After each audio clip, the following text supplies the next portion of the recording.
Magandang umaga po sa inyong lahat mga ka-helping arms. So, andito tayo ngayon sa tindahan ni Nanay na meron pong nagmagandang loob para pagkalooban natin ng isang medyo magandang balita para kay Nanay. So, ito po si Nanay Imelda Posadas. Sa mga ka-helping arms, no, bago natin, bali ito na po yung pinaka-part 2 ng pakikipanayam natin kay Nanay. So, sa ngayon mga ka-helping arms, so, eto, tingnan natin kung ano magiging reaksyon ni Nanay sa surpresang ibibigay ko sa kanya. Actually, hindi naman ako galing sa akin yon, galing din po sa ating mga viewers.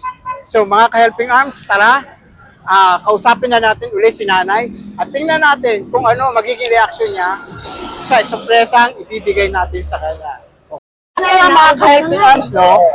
Pumupula si Nanay ng alas 4:30 or 4:30 a.m. ng madaling araw just to sell these kinds of products, yung mga basahan niya.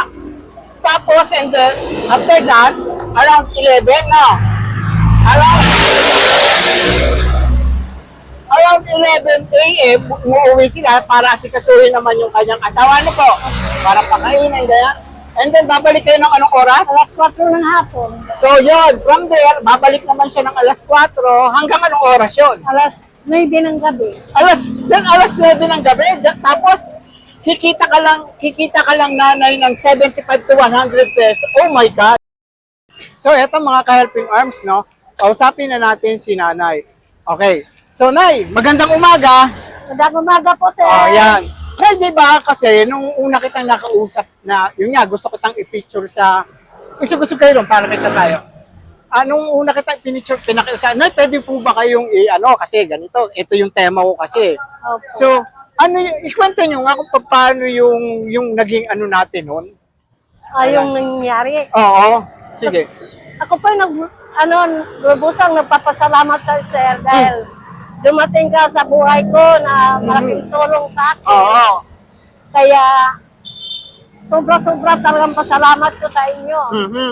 Kasi wala nang iba makatulong sa akin kung hindi kayo lang po talaga. Oo, yun. So, Kaya, ganito Nay kasi, may naikwento ka kasi na may napulot kang Nazareno. Opo. At dala mo ba ngayon yon? Opo, nandala ko po, sir. Ito ito. po, sir. Ito po. So ito, Opo, mga dala ko ka-helping po ito. arms, no?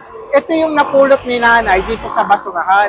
So Pinatayo. parang nung napulot niya to, parang kunyari, kunyari kahapon niya napulot, kinaumagahan, eto, nakiusap naman ako kay Nanay, pwede ko siyang i-pictures.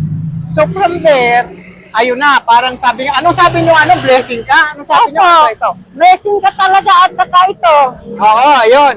So Nanay, kaya kita binalikan ngayon kasi nung nakaraan nating pag-uusap, merong isang viewers natin na nakapanood sa sitwasyon nyo rito. So ito wait lang. Ito mga ka-helping arms nung ayan. Ito pong 1,000 na to ay bigay po ng ating viewers para ibigay kay Nanay na yun nga, nakita niya yung sitwasyon ni Nanay dito plus yung kanyang asawa pa nga na medyo din. So, biruin nyo, i-refresh ko lang kayo, no?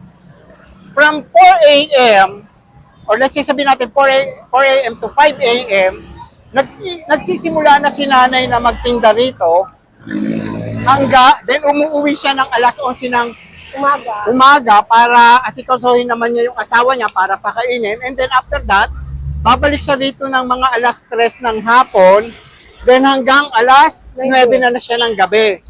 So, Nay, ito pong 1,000 na to ay bigay po sa kagandahang loob ni Mr. and Mrs. Raul Lungsod na kasalukuyang nagtatrabaho sa Saudi Arabia. Ay, wow. Thank you, So, Lord. ito, sir, ito, binibigay ko na kay Nanay ito, ha? Hindi ko to binulsa.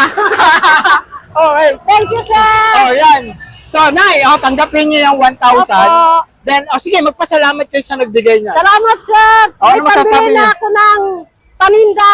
Oh. Then, God bless. Oh, kasi yung mga paninda ni Thank you, sir. Nanay, Maraming salamat. 4 na lang paninda. ito mga ka-helping arms, no? Eksakto, na pagdating ko na naman, ay, thank you po, Lord. Thank you, Jesus. sa pagdating ko na, wala na talagang maitinda si nanay. O, look. Ayan, o. Wala na talaga, sir. Ayan, wala na maitinda talaga si nanay. So, okay. Malaking pasasalamat ni nanay. Ayun nga. At dumating na naman ako. Ano? Oo nga, parang sinukat Martis pa. Oo, Oh, see? God bless. Thank you, Oo. sir. Ayan, sige. Thank you. magpasalamat Maraming din. pong salamat. Oh, malaking tulong ba yan? Love you. Oh, lalo sa'yo. Hindi, I mean, yung Oh, ano na. malaking tulong na to, sir. Wala na to, sir. Kaya nga. Kahit ito, malaki na to para sa mahirap. Oo. So, ayan, mga ka-helping arms, no? Narinig nyo naman ang pasasalamat ni nanay.